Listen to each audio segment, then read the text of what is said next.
Bismillahirrahmanirrahim. Assalamualaikum warahmatullahi wabarakatuh. Alhamdulillahi rabbil alamin, wal aqibatu lil muttaqin, wala udwana illa 'alal zalimin. Asyhadu an la ilaha illallah wa asyhadu anna Muhammadan abduhu wa rasuluhu. Allahumma salli ala Muhammad wa ala alihi wa sahbihi wa man walah. Ayah, bunda, dan seluruh pendengar dimanapun berada, alhamdulillah kita bersyukur kepada Allah Subhanahu wa Ta'ala bahwa di hari yang mulia ini kita dapat melaksanakan ibadah puasa dan rangkaian amal soleh lainnya. Teriring doa, semoga kulwab kita ini diberkahi oleh Allah Subhanahu wa Ta'ala. Salawat beriring salam kita haturkan kepada Nabi kita Muhammad sallallahu alaihi wasallam. Mudah-mudahan kita tetap berada di barisan para pejuang risalah beliau hingga di akhirat nanti. Allahumma amin. Ayah dan bunda, segenap keluarga mulia di rumah, yang semoga kita semua senantiasa dirahmati Allah Subhanahu wa Ta'ala. Terima kasih atas kehadiran antum semua pada kesempatan ini. Terima kasih juga kepada segenap manajemen Sekolah Putri Darul Istiqomah yang telah menginisiasi program mulia ini. Jazakumullahu ahsanal jaza. Adapun tema kita pada pagi hari ini yaitu optimalkan potensi anak di usia dini dalam perspektif akidah. Semoga pembahasan ini bermanfaat dan dapat kita aplikasikan untuk keluarga kita menuju keselamatan dan kemuliaan dunia dan akhirat. Ayah dan bunda, sebagai orang tua, tentu kita berharap anak-anak yang kita lahirkan menjadi anak-anak yang soleh, berguna bagi keluarga, berguna bagi agama dan bangsa, berbakti kepada kedua orang tua, terlebih lagi ketika kita sudah berusia lanjut. Bahkan kita berharap merekalah kelak yang mengurusi jenazah kita dan sebagai penyambung amal kita setelah kita meninggal. Rasulullah sallallahu alaihi wasallam bersabda, "Idza mata ibnu Adam," kalau manusia itu sudah mati, inqata'a amaluhu, terputuslah amalnya, illa min thalathin, kecuali 3 perkara. Salah satu di antaranya adalah waladun salihun yad'ulah, anak soleh yang senantiasa mendoakan. Namun tentu harapan ini tidak mungkin terwujud tanpa kita berusaha mengarahkan mereka sejak dini dan memberikan pendidikan kepada mereka dan mempersiapkan mereka menjadi anak yang soleh. Kullu mauludin yuladu 'alal fitrah. Semua anak yang lahir itu terlahir dalam keadaan fitrah, terlahir dalam keadaan suci. Ayah dan bunda, manusia dalam umurnya melewati berbagai fase, dan menurut para ahli bahwa usia terbaik untuk belajar adalah di usia dini, dan di usia itu pula paling baik menanamkan nilai-nilai kebaikan kepada mereka. Sesuai perkataan ahli hikmah bahwa belajar di waktu kecil bagai memahat di atas batu. Ayah dan bunda rahimakumullah, akidah merupakan kunci keselamatan dan kebahagiaan baik di dunia maupun di akhirat kelak. Para nabi telah mencontohkan bahwa penanaman akidah sudah harus dimulai sejak dini. Ya baniyya, innallaha astafa lakumuddin. Wahai anak-anakku, sesungguhnya Allah Subhanahu wa Ta'ala sudah memilihkan agama Islam sebagai agamamu. Fala tamutunna illa wa antum muslimun, maka janganlah kamu mati dalam keadaan kecuali dalam keadaan muslim. Nah, penanaman akidah sejak dini akan sangat bermanfaat pada kehidupan mereka kelak dan akan memberi banyak nilai dalam diri mereka, seperti tawadu, tawakal, dan selalu menghadirkan kesadaran bahwa mereka ini dalam pengawasan Allah Subhanahu wa Ta'ala. Peserta Kulwab yang dimuliakan Allah Subhanahu wa Ta'ala, Indonesia dengan jumlah penduduk kurang lebih 270 juta. Ternyata jumlah anak-anak itu lebih dari 60 juta. Tentu kita semua berharap mereka tumbuh menjadi anak-anak yang sehat, anak-anak yang berprestasi dan berkarakter mulia. Tapi ada satu fenomena yang patut kita renungkan, bahwa masih banyak anak-anak kita yang terjerumus dalam pergaulan bebas. Harus kita akui bahwa ini bagian dari dampak kurangnya pendidikan akidah di usia dini mereka. Ayah dan bunda yang dirahmati Allah Subhanahu wa Ta'ala, seperti yang sudah kita ketahui dan kita sudah fahami bersama, bahwa anak itu adalah karunia yang dititipkan Allah Subhanahu wa Ta'ala, yang mesti kita didik sesuai dengan petunjuk Allah Subhanahu wa Ta'ala, karena kelak pasti kita akan dimintai pertanggungjawaban. Selain anak sebagai karunia, juga sebagai ujian buat kita sebagai orang tuanya. Sebagaimana firman Allah Subhanahu wa Ta'ala dalam Al-Qur'an, wa'lamu annama amwalukum wa auladukum fitnah. Ketahuilah bahwa sesungguhnya hartamu dan anak-anakmu itu adalah ujian buat kamu. Sehingga ayah dan bunda sekalian, kita harus memastikan bahwa anak-anak kita dalam pengawasan dan kontrol kita. Karena Allah Subhanahu wa Ta'ala berpesan buat kita semua, qu anfusakum wa ahlikum naro. Jaga dirimu dan jaga keluargamu, selamatkan mereka dari api neraka. Tentu kita semua berharap bahwa bisa bersama-sama mereka di surga sebagaimana kita bersama-sama di dunia ini. Tapi ayah dan bunda, kalau kita lalai, ini juga akan menjadi penyebab kita masuk neraka. Wa na'udzubillahi min dzalik. Oleh karena itu, ayah dan bunda yang dirahmati Allah, didik mereka sesuai dengan petunjuk Allah Subhanahu wa Ta'ala. Kita harus menyiapkan diri kita untuk selalu mau menerima nasihat. Carilah nasihat itu, karena ini juga anjuran agama, ini juga perintah agama. Sebagaimana Rasulullah menyampaikan bahwa ad-dinun nasihah. Kita semua ini butuh nasihat. Persiapkan diri kita untuk selalu mau mencari dan mendapatkan nasihat. Yang kedua, penting untuk kita terus belajar, menjadi orang tua pembelajar bagaimana cara mendidik anak sesuai dengan apa yang Allah inginkan. Dan memastikan, yang ketiga, memastikan bahwa orang tua ini menyiapkan lingkungan yang islami buat anak-anaknya. Dan yang terakhir, doakan mereka dengan doa yang tulus, karena doa itu senjatanya orang beriman. Pendidikan anak berdasarkan Al-Quran. Bapak dan Ibu yang dirahmati Allah, mari kita kembali menjadikan Al-Quranul Karim sebagai rujukan dalam mendidik anak-anak kita. Karena Allah Subhanahu wa Ta'ala telah menegaskan bahwa Al-Quran itu adalah pedoman hidup buat kita semua, pedoman hidup yang sempurna. Kita harus meyakini bahwa Al-Quran itu la raiba fih, isinya itu tidak ada keraguan di dalamnya. Ditambah lagi Allah Subhanahu wa Ta'ala berfirman, inna hadzal qur'ana yahdi lillati hiya aqwam. Sesungguhnya Al-Quran ini adalah petunjuk ke jalan yang lurus.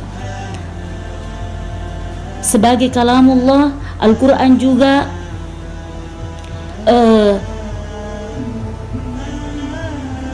Qul inna hudallahi huwal huda.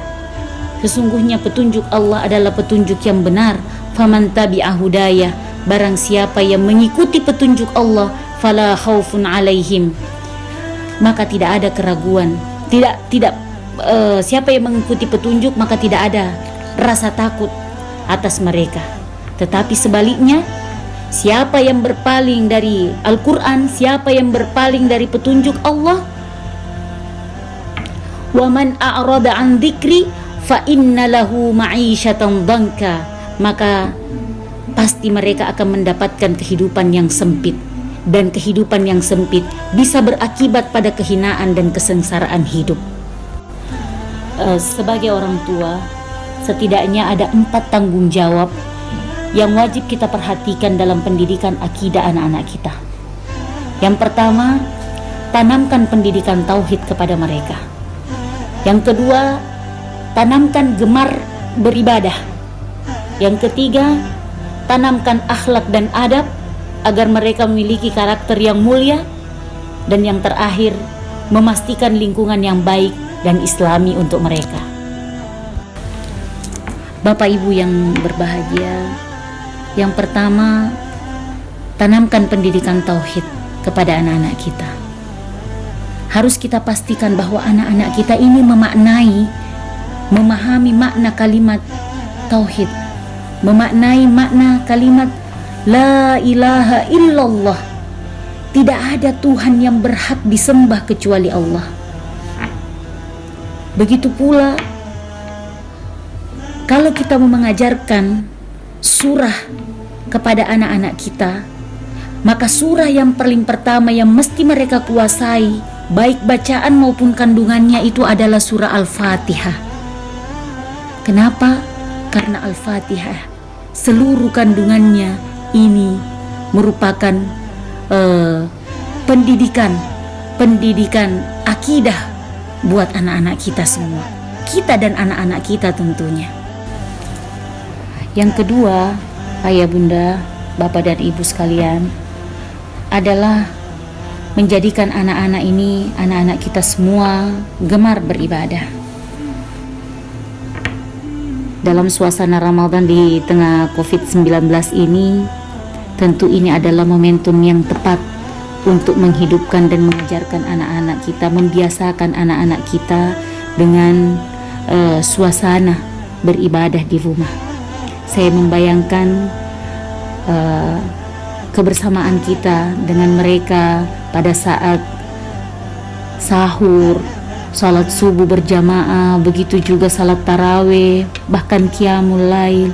Ini semua dalam rangka